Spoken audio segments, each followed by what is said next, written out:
नमस्कार विद्यार्थी मित्रांनो, आज आपण डायरेक्ट इनडायरेक्ट स्पीच हा घटक घेणार आहोत. Let's begin. सर्वप्रथम एक उदाहरण घेऊया. George said to Ginger, I am watching movie. George हा स्पीकर आहे, सेड टू रिपोर्टिंग वर्ब आहे, जिंजर लिस्नर आहे आणि जे डबल इन्व्हर्टेड कॉमामध्ये वाक्य दिलेलं आहे त्याला रिपोर्टेड स्पीच म्हणतात. आता डायरेक्ट स्पीच म्हणजे काय की एखादं वाक्य किंवा एखादा निरोप आपल्याला कोणतरी दिलेला आहे आणि हा निरोप आपण दुसऱ्याला देतो.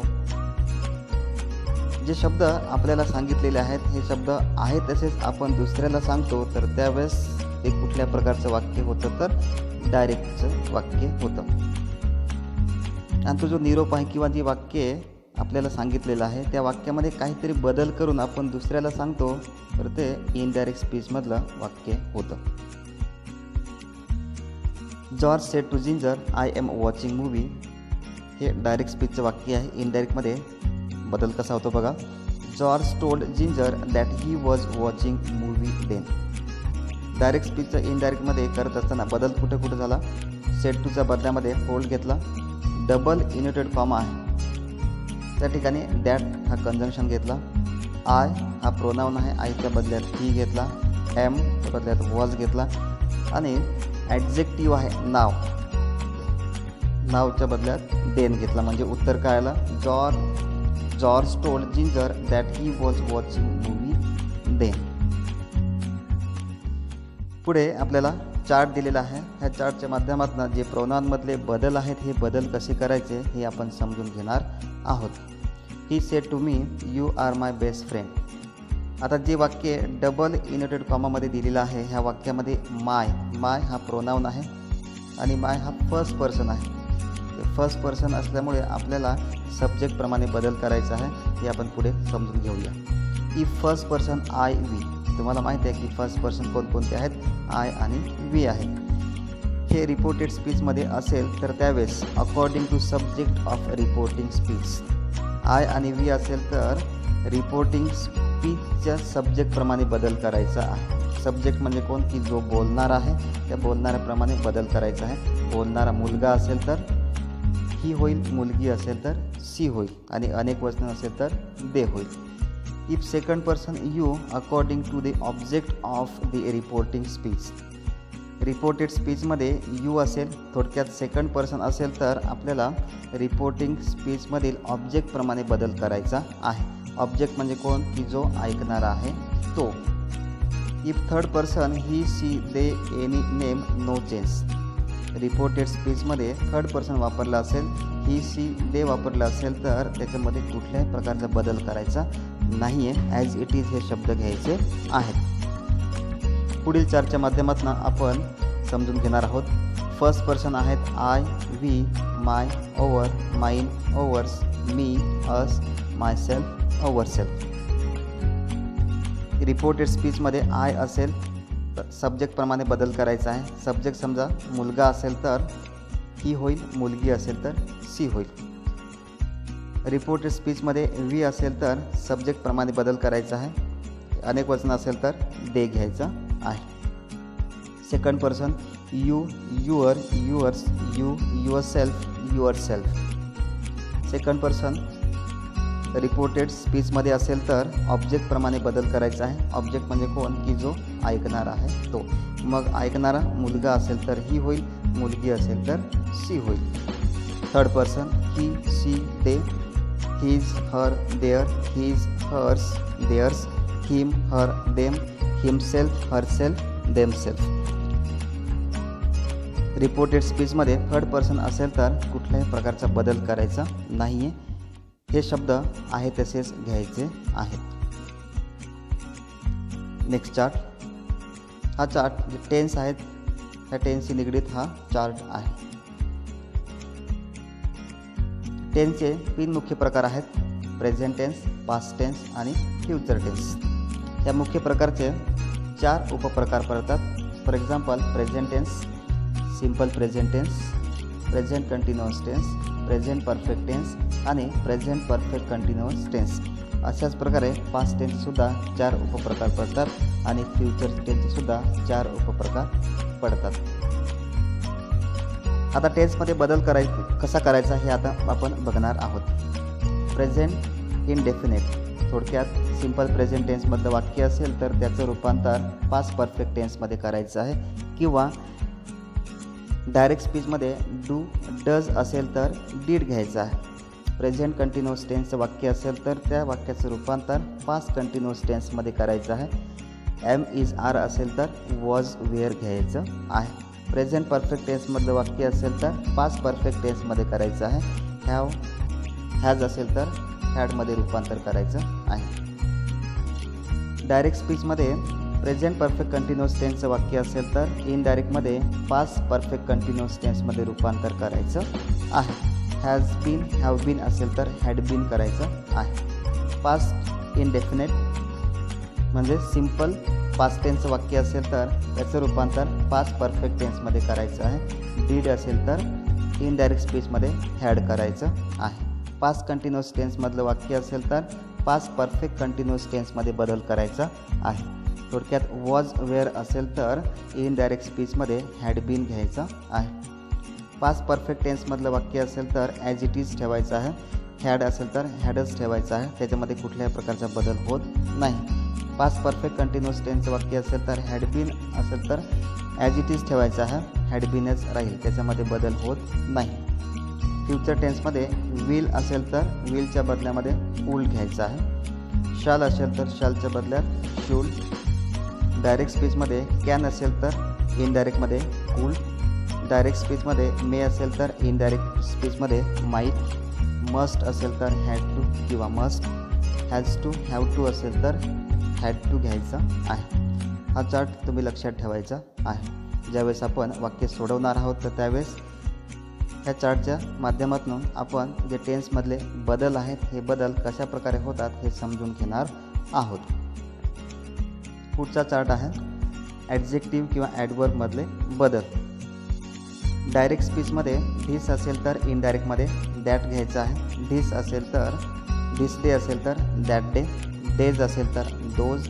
डेज डे असेल तर दोज डे. डायरेक्ट स्पीचमध्ये हिअर असेल तर इनडायरेक्टमध्ये देअर. नाव असेल तर देन. टुडे असेल तर दॅट डे. येस्टरडे असेल तर द डे बिफोर. डायरेक्ट स्पीचमध्ये टुमारो असेल तर इनडायरेक्ट स्पीचमध्ये द फॉलोविंग डे.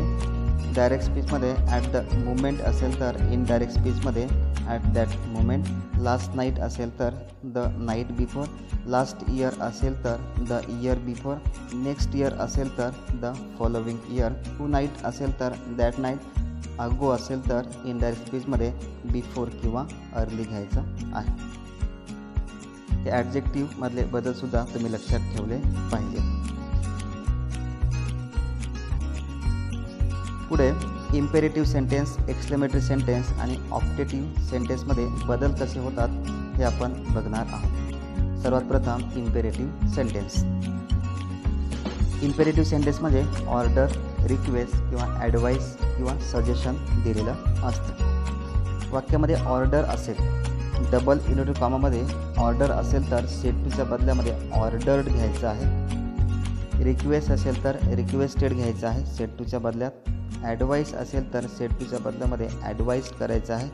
सजेस्ट असेल तर सेट टूच्या बदल्यामध्ये सजेस्टेड घ्यायचं आहे. एक्सक्लेमेटरी सेंटेन्समध्ये expression of joy, sorrow, regret, applause or wonder, surprise. आनंद किंवा दुःख किंवा एखादी आश्चर्याची गोष्ट आपण ज्यावेळेस बोलतो तर त्यावेळेस ते वाक्य एक्सक्लेमेटरी सेंटेन्सचं असतं.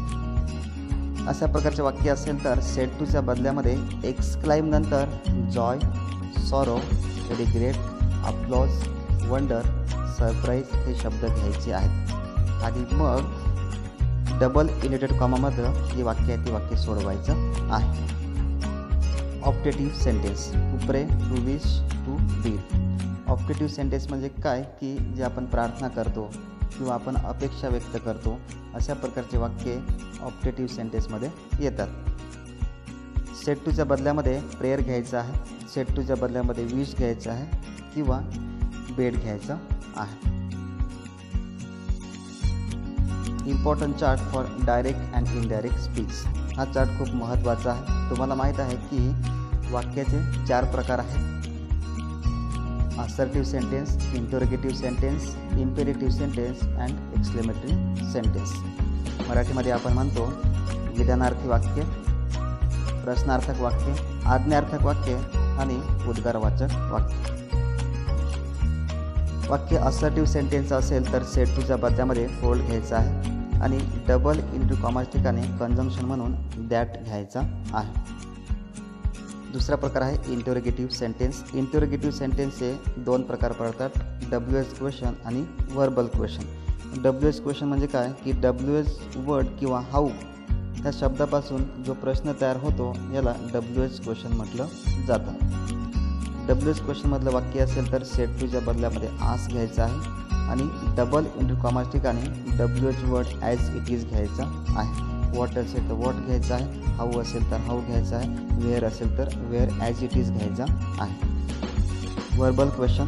व्हर्बल क्वेश्चनचं वाक्य असेल तर सेट टूच्या बदल्यामध्ये आस्क घ्यायचं आहे आणि डबल इंटू कॉमाच्या ठिकाणी इफ किंवा वेदर हे कंजंक्शन म्हणून घ्यायचे आहेत. Imperative sentence. इम्पेरेटिव्ह सेंटेन्समध्ये सेट टूच्या बदल्यामध्ये ऑर्डर असेल तर ऑर्डर घ्यायचं आहे, रिक्वेस्ट असेल तर रिक्वेस्टेड घ्यायचं आहे आणि सजेस्ट असेल तर सजेस्टेड घ्यायचं आहे आणि डबल इंटू कॉमाच्या ठिकाणी टू घ्यायचा आहे. शेवटचा प्रकार आहे एक्सक्लेमेटरी सेंटेन्स. एक्सक्लेमेटरी सेंटेन्सचं वाक्य असेल तर सेट टूच्या बदल्यामध्ये एक्सक्लाइम घ्यायचं आहे आणि डबल इंटू कॉमाच्या ठिकाणी दॅट हा कंजंक्शन घ्यायचा आहे. ह्या चार्टच्या माध्यमातून तुम्हाला डायरेक्ट स्पीचचा इनडायरेक्ट स्पीच करत असताना बदल कसे करायचे आहेत हे लक्षात आलं असेल. Let's practice. चला आता आपण प्रॅक्टिस करूया. तुम्हाला जे चार्ट समजून सांगितलेले आहेत ह्या चार्टच्या सहाय्याने तुम्हाला उदाहरण सोडवायला सोपं जाईल. पहिलं वाक्य दिलेलं आहे, Seku said to wife I have tried everywhere. आता जे डबल इंटू कॉमामध्ये जे वाक्य दिलेलं आहे हे वाक्य कुठल्या प्रकारमधलं आहे? 4 प्रकारचे वाक्य आहेत. कुठल्या प्रकारचं वाक्य आहे तर हे वाक्य आहे assertive सेंटेन्समधलं.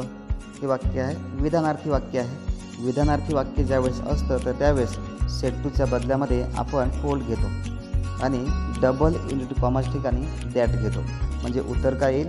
सेकू told wife that he had tried everywhere. उत्तर बघूया.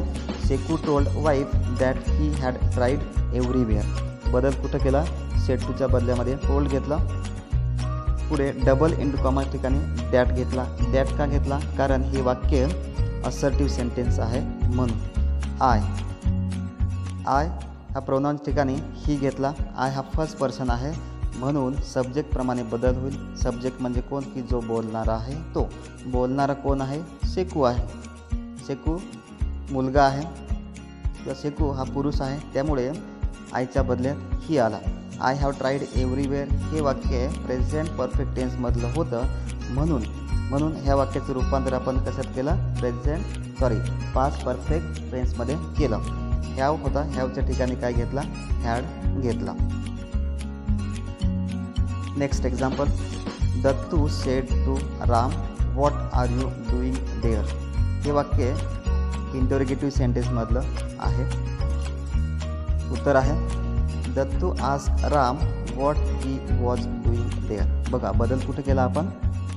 सेट टूच्या बदल्यामध्ये आस्क घेतला. का घेतला? कारण डबल इन्व्हर्टेड कॉमामधलं जे वाक्य आहे हे वाक्य इंटरोगेटिव्ह सेंटेन्समधलं आहे. ज्यावेळेस आपण जो चार्ट समजून घेतला त्याच्यामध्ये घेतलेलं आहे की इंटरोगेटिव्ह सेंटेन्समधलं वाक्य असेल आणि WH सेंटेन्समधलं वाक्य असेल तर त्यावेळेस सेट टूच्या बदल्यामध्ये काय घ्यायचं आहे?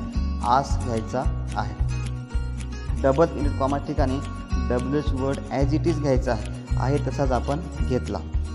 परंतु पुढे सब्जेक्ट आणि वर्ब यांची अदलाबदल करायची आहे. सब्जेक्ट कोणता आहे? यू आहे. यू हा सेकंड पर्सन आहे त्यामुळे ऑब्जेक्टप्रमाणे बदल होईल. ऑब्जेक्ट कोणता आहे? राम आहे. राम हा मुलगा आहे त्यामुळे ही आला. वर्ब आहे, हेल्पिंग वर्ब आहे. हेल्पिंग वर्ब आर आहे. आरच्या बदल्यामध्ये वेअर आला पाहिजे, परंतु सब्जेक्ट हा एक वचनी आहे त्यामुळे वॉज घेतला.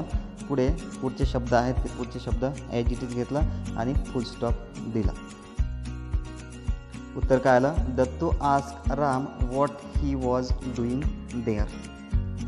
Next example, David said to Roma are you waiting for मी.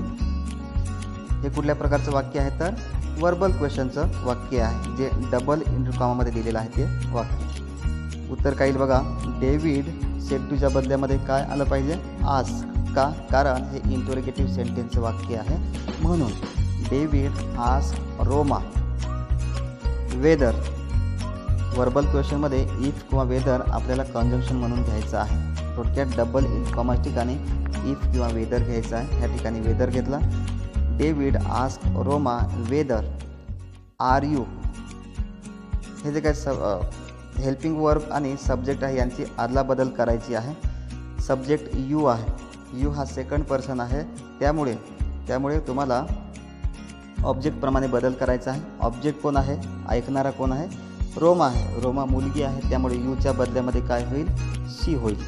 आरच्या बदल्यामध्ये वेअर आला पाहिजे होता, परंतु सब्जेक्ट एक वचनी आहे त्यामुळे वॉज येईल. पुढे वेटिंग फॉर मी हा फर्स्ट पर्सन आहे. फर्स्ट पर्सन असल्यामुळे सब्जेक्टप्रमाणे बदल होईल. सब्जेक्ट कोणता आहे, डेव्हिड आहे. डेव्हिड मुलगा आहे त्यामुळे हिम होईल. चला उत्तर बघूया. उत्तर काय आलं, David ask Roma whether she was waiting for him. बघा बदल कुठं केला आपण, सेड टूच्या बदल्यामध्ये आस्क घेतला. डबल इंटरकॉमा ठिकाणी वेदर घेतला. वेदर का घेतला, कारण हे वाक्य वर्बल क्वेश्चनचं होतं म्हणून.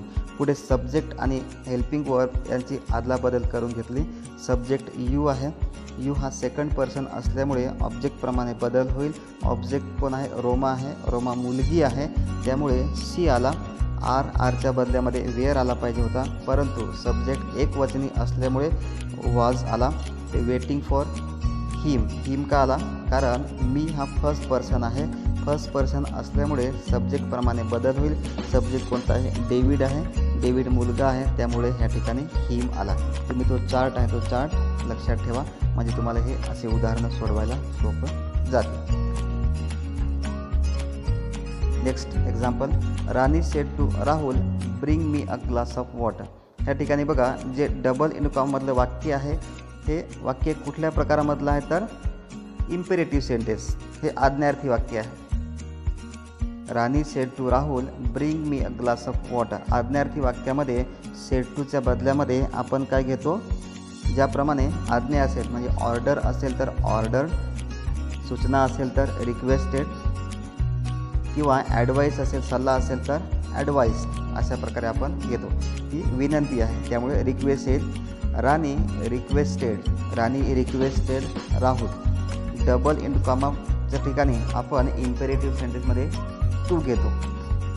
राणी requested Rahul to bring me हा फर्स्ट पर्सन आहे त्यामुळे सब्जेक्टप्रमाणे बदल होईल. सब्जेक्ट कोण आहे, राणी आहे. राणी ही मुलगी आहे त्यामुळे मीच्या बदल्यामध्ये हर होईल. Bring her a glass of water. उत्तर बघूया. Rani requested Rahul to bring her a glass of water. Last example, how beautiful scene is here Raman said to Soham. हे वाक्य एक्सक्लेमेटरी सेंटेन्सचं आहे. लक्षात घ्या की डायरेक्ट स्पीचमध्ये सब्जेक्ट आहे. थोडक्यात जो बोलणारा आहे, बोलणारा वाक्याच्या मध्ये असो किंवा शेवटी असो. इनडायरेक्टमध्ये आपल्याला तो स्पीकर आहे, स्पीकर सुरुवातीलाच घ्यायचा आहे. म्हणजे रमन पुढे येईल. रमन सेड टूच्या बदल्यामध्ये काय येईल, एक्सक्लाइम येईल. काय एक्सक्लाइम येईल, कारण जे डबल इंटरकॉममध्ये जे वाक्य दिलेलं आहे हे वाक्य एक्सक्लेमेटरी सेंटेन्स आहे म्हणून.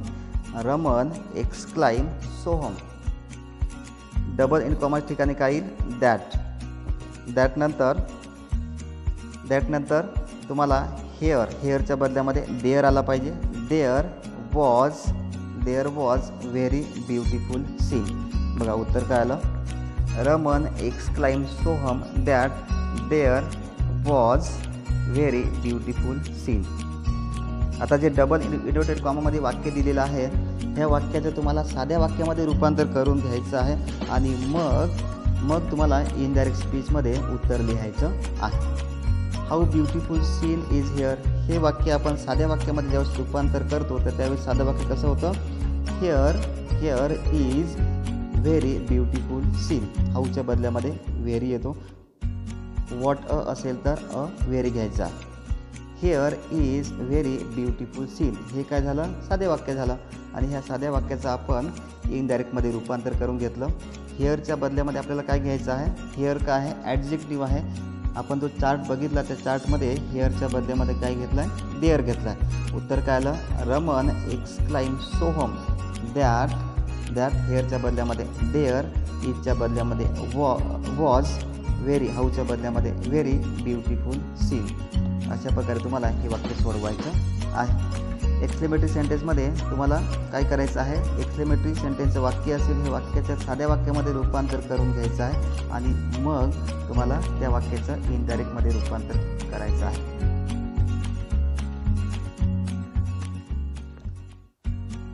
नेक्स्ट एक्झाम्पल इज, हा प्रश्न तुम्हाला फेब्रुवारी 2020च्या बोर्डाच्या क्वेश्चन पेपरमध्ये विचारला गेलेला प्रश्न आहे. तो आपण सोडवून घेणार आहोत. Grandpa said to Meenu, I am going for a walk. Are you willing to come with me? Change it into indirect narration. बघा, दोन तुम्हाला वाक्य विचारलेले आहेत. I am going for a walk आणि दुसरं वाक्य आहे Are you willing to come with me. पहिलं वाक्य आहे असर्टिव्ह सेंटेन्समधलं आणि दुसरं वाक्य आहे इंटरोगेटिव्ह सेंटेन्समधलं. इंटरोगेटिव्ह सेंटेन्समध्ये सुद्धा कुठलं वाक्य आहे ते वर्बल क्वेश्चनचं वाक्य आहे. सोडून घेऊया आपण. ग्रँडपा बघूया ॲन्सर. ग्रँडपा सेड टूच्या बदल्यामध्ये काय told. Grandpa told Meenu. Double into comma ठिकाणी दॅट घेतला का, कारण जे काही डबल इंटू कॉमामधले वाक्य आहे हे वाक्य कुठल्या प्रकारमधलं आहे, असर्टिव्ह सेंटेन्समधलं आहे. त्यामुळे काय घेतला, दॅट घेतला.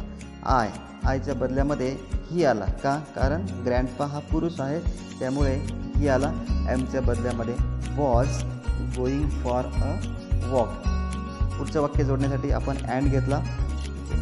Are you willing to come with me हे वाक्य इंटरोगेटिव्ह सेंटेन्समधलं आहे म्हणून आस्क घेतला. काय घेतला, आस्क. सेड टूच्या बदल्यामध्ये आस्क घेतला आणि दोन वाक्य जोडण्यासाठी वेदर घेतला. इफ किंवा वेदर आपण घेतो कशामध्ये, वर्बल क्वेश्चनमध्ये. बाकी WH क्वेश्चनमध्ये WH वर्ड आहे तसाच घेतो.